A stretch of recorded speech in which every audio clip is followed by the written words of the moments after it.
Buen día, camaradas. Quería comentar un libro recomendado por la Universidad de Harvard, ese templo, entre comillas, ¿no?, del conocimiento mundial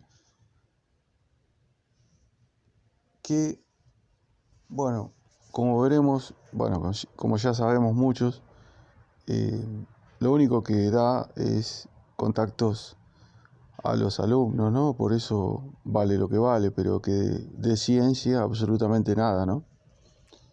¿Qué recomienda? ¿Qué libro hay que leer sí o sí según la Universidad de Harvard? El poder de la destrucción creativa, que impulsa el crecimiento económico. Una lectura obligada, dice Jean Tirole, Premio Nobel de Economía. Bueno, tenemos que leer este libro porque lo recomienda el Premio Nobel, ¿no?, de Economía. Acá están los autores. Bueno, recibieron el premio Fundación BBA Fronteras del Conocimiento 2020 en Economía. Claro, han ampliado las fronteras del conocimiento, como veremos. Bueno, son tres autores franceses, aparentemente, ¿no? A Jean-Philippe, Antonin Céline y Bunel Simon.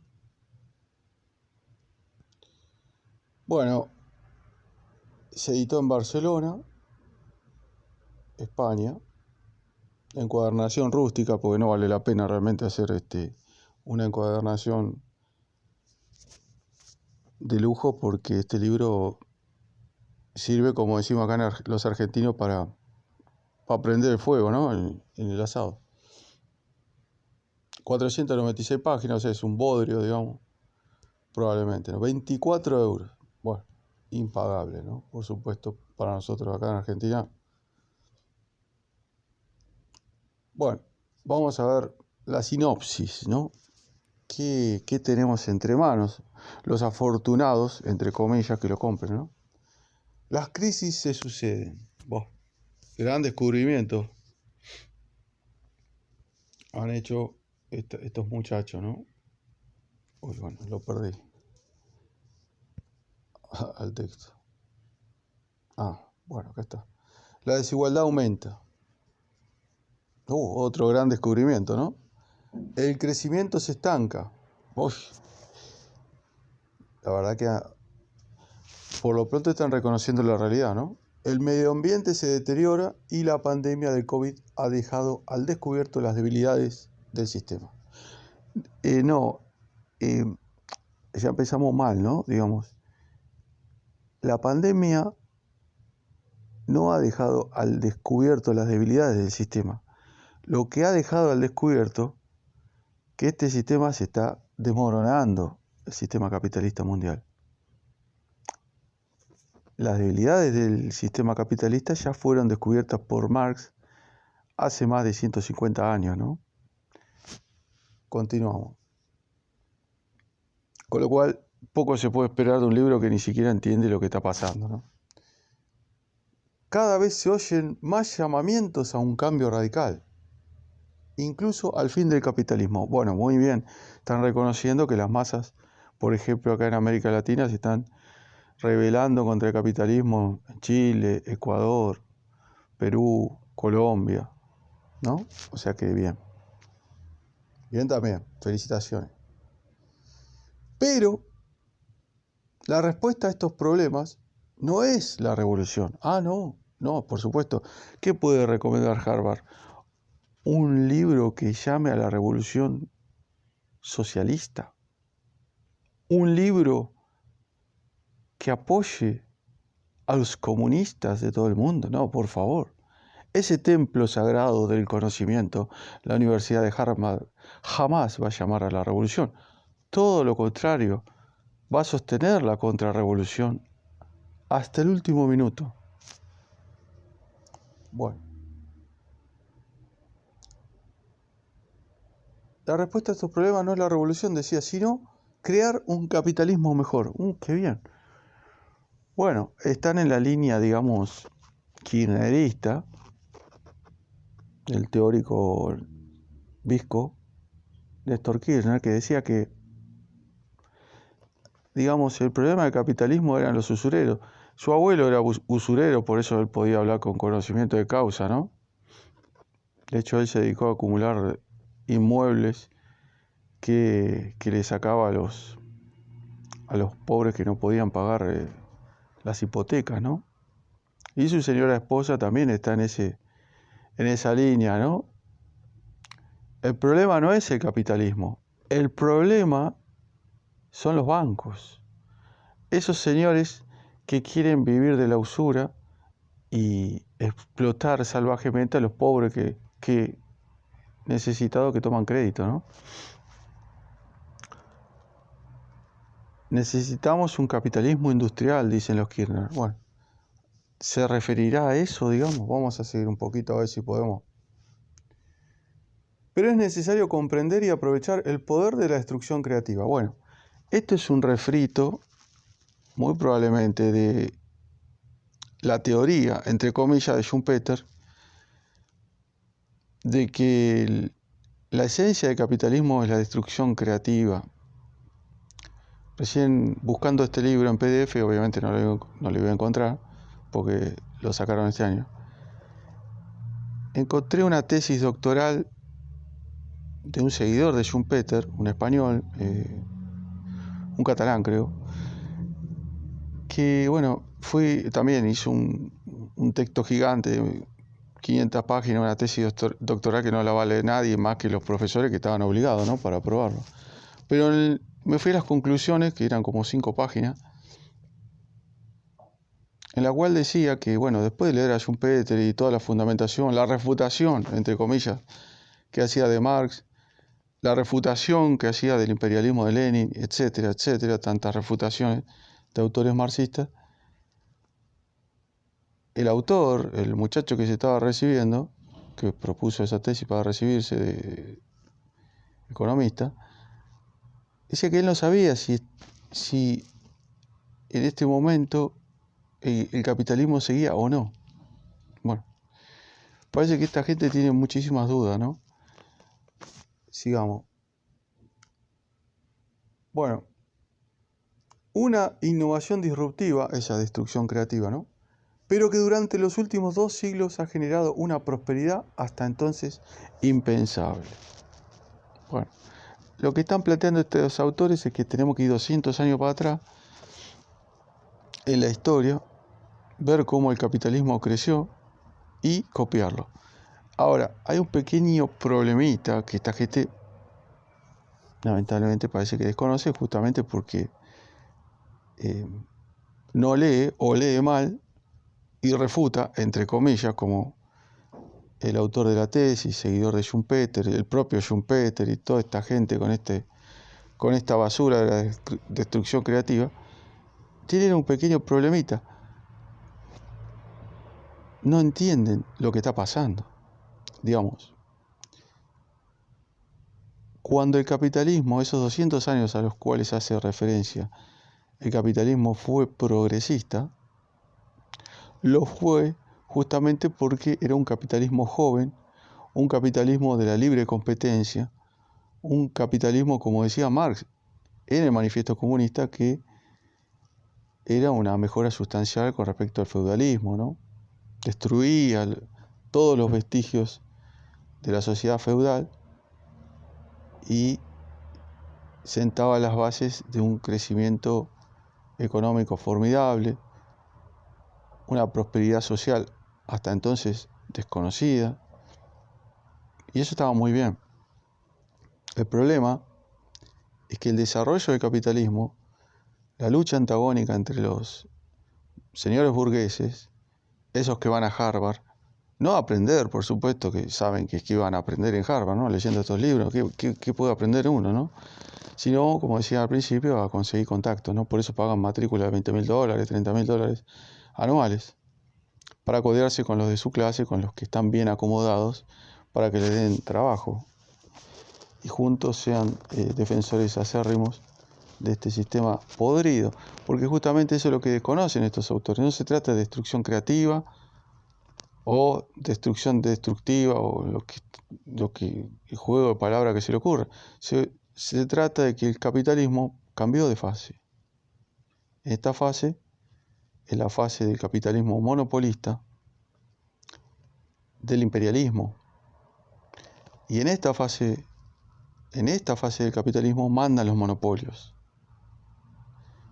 Y los monopolios lo único que quieren es repartirse el mundo, esclavizar a toda la sociedad para continuar en el poder, digamos.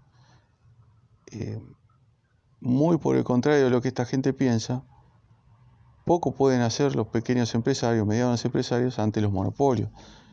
En el caso del COVID, por ejemplo, se ha visto claramente cómo los pequeños y medianos empresarios han perdido años de trabajo, 20, 30 años poniendo un hotel, poniendo un bar, poniendo un pequeño emprendimiento y que han tenido que cerrar, ¿no?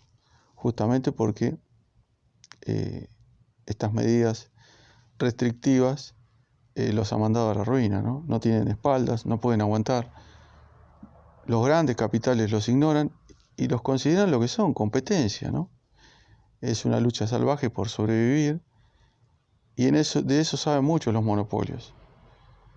En Estados Unidos, por ejemplo, hace muchos años que gobiernan los monopolios y eso explica toda la cantidad de quiebras de pequeños empresarios, medianos empresarios e incluso estados, ¿no? Cuando los monopolios, por ejemplo, en la ciudad de Detroit decidieron irse a fabricar a México, a ensamblar los autos en México y cerraron la fábrica, bueno, fundió la ciudad. Y en Estados Unidos, como es un sálvese quien pueda, el gobierno federal dijo, bueno, que se fundan, que se arreglen los ciudadanos de Detroit, ¿no? A lo sumo el estado de Illinois. Ese es el tipo de destrucción creativa del capitalismo, destrucción de empresas, destrucción de estados, destrucción de países, ¿no? Cuando los monopolios petroleros decidieron castigar a Saddam Hussein, invadiendo Irak y masacrando a 1 millón de ciudadanos iraquíes, destruyendo absolutamente la economía iraquí. Bueno, yo no sé si se refieren a eso, ¿no? Como destrucción creativa. Fue muy creativa realmente, ¿no? Fue una idea muy creadora. O, por ejemplo, cuando se dedicaron a masacrar a Gaddafi, ¿no? También porque, bueno, era muy creativo sacarle las reservas petroleras, ¿no? Para los monopolios petroleros, mandar la OTAN y bueno, masacrarlo a Gaddafi, ¿no? Es una solución muy creativa, realmente a nadie se le ocurrió. Bueno, lo vienen haciendo hace muchos años, digamos, ¿no? Pero bueno, esta gente no está enterada todavía. Sigamos. Para explicarlo, los autores se basan en la teoría y los datos más avanzados, sí, sin duda, y analizan las cuestiones económicas fundamentales de la actualidad, como las raíces del crecimiento y la desigualdad, la competencia y la globalización, los determinantes de la salud y la felicidad. Bueno, también se dedican a estudiar al ser humano. Las revoluciones tecnológicas o el estancamiento secular. Bueno, de estancamiento secular, los estados fallidos, como le dicen, ¿no? A los pobres iraquíes cuando recibieron las bombas de los yanquis, mandados por los monopolios petroleros, por supuesto, del gobierno de George Bush. Realmente los iraquíes conocen de esto del concepto, ¿no? De estancamiento secular. O los afganos, ¿no? Cuando recibieron las bombas también. O los libios. Son ejemplos de gente que realmente no comprende, no puede salir del estancamiento secular. Es bastante difícil, yo creo que los autores encontrarían bastante difícil salir del estancamiento secular recibiendo millones de bombas yanquis, ¿no? Pero bueno. Y hacen una propuesta revolucionaria y provocadora basada en la innovación. Bueno, ellos están en contra de la revolución política, pero no están en contra de las innovaciones revolucionarias, de las propuestas revolucionarias siempre y cuando se refieran a la economía, ¿no? Hay que innovar. El poder de la destrucción creativa supone una revisión ambiciosa de los fundamentos del éxito económico y un plan para el cambio que nos enseña que, en última instancia, un futuro justo y próspero está al alcance de la mano. Sí, por supuesto, ¿no? pero debemos apelar a la creatividad y no tener miedo a cierta destrucción bien regulada. Bueno, la destrucción que hizo el gobierno de George Bush de Irak, Afganistán, la destrucción de Obama de Libia, fue una destrucción, como dice acá, una cierta destrucción bien regulada. Es decir, tiraron las bombas, ahorcaron a Saddam Hussein, lo mataron, lo descuartizaron a Gaddafi. O sea, no sé si se refiere a eso específicamente, ¿no? Pero los gobiernos norteamericanos de Bush y de Obama pueden hablar muy bien de esta destrucción bien regulada, porque después de que cumplieron la tarea, pusieron a gobiernos títeres para que le den los contratos petroleros a las empresas petroleras, los monopolios que los mandaron justamente a hacer eso, y se acabó la destrucción. Así que es una destrucción, como dice acá, bien regulada. Bueno, el que tiene el dinero y lo quiere tirar puede comprarse este libro. Me parece que en la sinopsis está bien claro que esta gente no tiene absolutamente idea del mundo en el que... O sea, yo calculo que sabrán o intuirán que es un mundo gobernado por los monopolios salvajes, estos monopolios yanquis, ¿no? Que mandaron a destruir Irak, Libia, Afganistán, que mandan a invadir a Venezuela desde la frontera de Colombia, que le hacen el bloqueo a Cuba desde hace más de 50 años, a pesar de que la ONU, el otro día salió la votación, más de 180 países a favor, solamente en contra de Estados Unidos e Israel, que bueno, que se puede esperar, ¿no? De los dos compinches sionistas y yanqui, ¿no?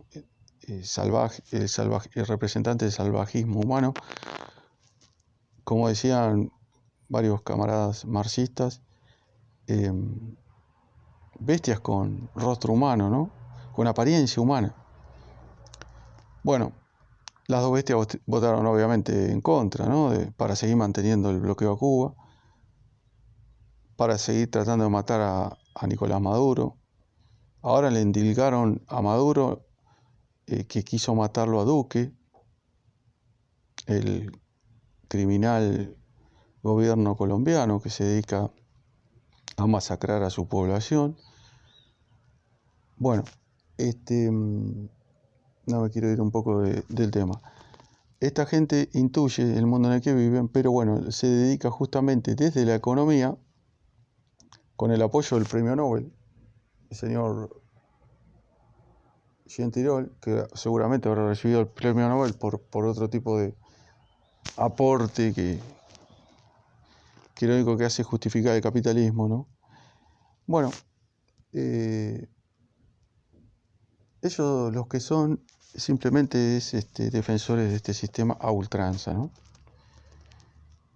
Y no hacen ciencia, hacen propaganda política, hacen antimarxismo. Es decir, como decía Lenin, le tiran arena en los ojos a las masas, a la vanguardia, y todo aquel que quiera avanzar en la ciencia debe abrazar el marxismo, el materialismo histórico, y no perder tiempo con esta gente, más allá de por ahí leer la sinopsis como una curiosidad, digamos, y nada más. Bueno, esa es mi recomendación, y bueno, el que quiera perder el tiempo leyendo las 400 y pico de páginas, 496 páginas, que lo haga, ¿no? Venceremos, camaradas.